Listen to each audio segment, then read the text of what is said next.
Hey everybody, it's Casual Boops coming at you with another video, and today we're going to do Advent Calendar Day 19. It's the Chrysler K, the Tier 8 American heavy tank, premium tank, and it's not a deal. 8,500 gold, which is the gold cost of the tank, which is 8,200 plus the 300 gold garage slot, per the usual. Do I think this tank is good? No. Do I think you should buy this tank? No, not at all, unless you're a collector. And I'll get there are good things about it. Mostly there are bad things, but anyways, I will go into detail now. Basically, the good things. Good things. Maybe there aren't that many good things about it. To be honest, probably the best thing about it is the premium penetration. If you're willing to tap 2, this thing goes from like really bad to like pretty good. Because the premium penetration is 260, which is excellent. Like for a tier 8 heavy tank, that's very good. And it's APCR and stuff. And the accuracy is not tragic, right? Like I think that the Defender gets the premium pen in the Defender is something like 268, if I recall. Let me just check that. USSR Defender.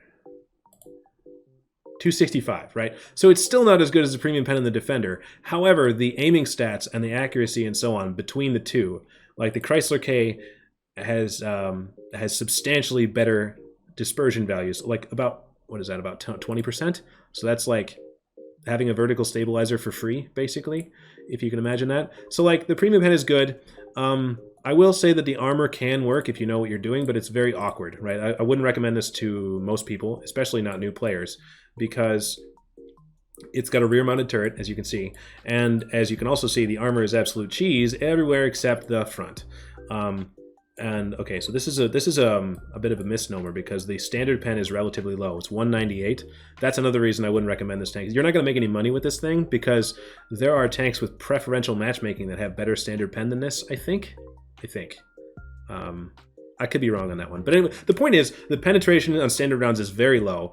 And so you're not, so this armor is the tank shooting itself, which is not really what is accurate. So I'll just pick like a Centurion, a Carnarvon Action X, right? Some other standard tier 8 heavy tank that has pretty standard penetration on standard rounds, and this is it, right? So if you're straight on, you're not doing the things right, and they can see your lower plate, you got a 60% chance, assuming that they're not shooting gold, of getting penned.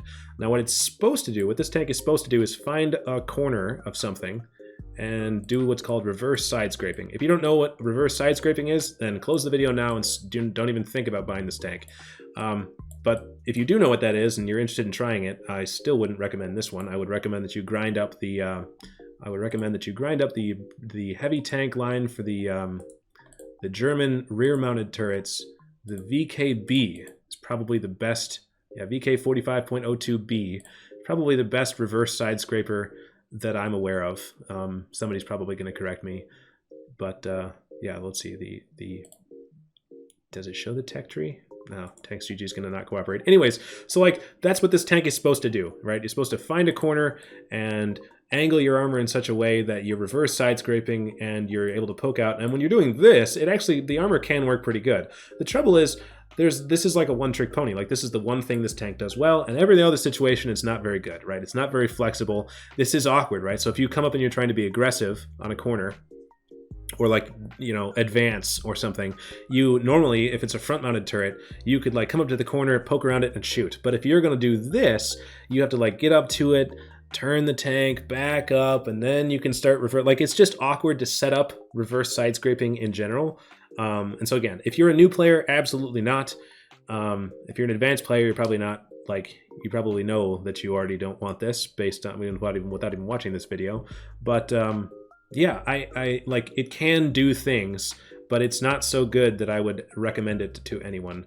I will say, with Equipment 2.0, one of the things that's this is kind of an unsung hero, like because you're reversing, okay, so the power to weight is pretty good for a heavy tank. 20 is good, right? But it's top speed limited to 35. So it gets up to 35 and it stays there most of the time, which is, you know, kind of disappointing. Excuse me. So what I like to do is actually throw a turbo on this thing, and then because the power to weight is high enough, you are basically at 39 most of the time. So this doesn't sound like a pretty substantial difference, but it is. And then also that bumps your reverse speed to 14. And when you're reverse side scraping, you're going to be using the reverse speed quite a bit. So like this is a really important thing. If you do decide to buy this tank, definitely put a turbo on it.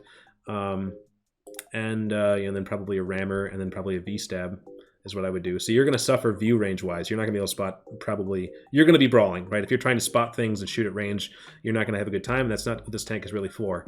But yeah, so I think this is a pretty hard no, to be honest, but if somebody's really into it, it does train. I mean, if you're really into this, even though, okay, crew training wise, it does have a good layout for the American tier 10 heavy tanks, right? This radio man on the commander and stuff.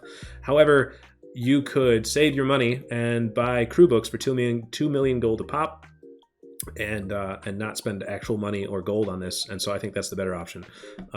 So probably no, probably don't buy this. Oh yeah, and the alpha is not exceptional. There's like, it's just meh, right? But it got a lot of hype back in the day when it was first released because Sir Foch did this thing. He just compared it. He just looked at this and was like, oh my God, it's unpennable unless it's got gold ammo. And so I bought it. I even bought into the hype, and I thought, oh my God, I'll be a god. I will be unstoppable if I have this tank. And I was very disappointed. So I want to stop all of you guys from feeling the same disappointment that I felt. Do not buy this tank. Yeah. That's it, and thanks for watching, guys. We'll see you in the next one. Okay, bye.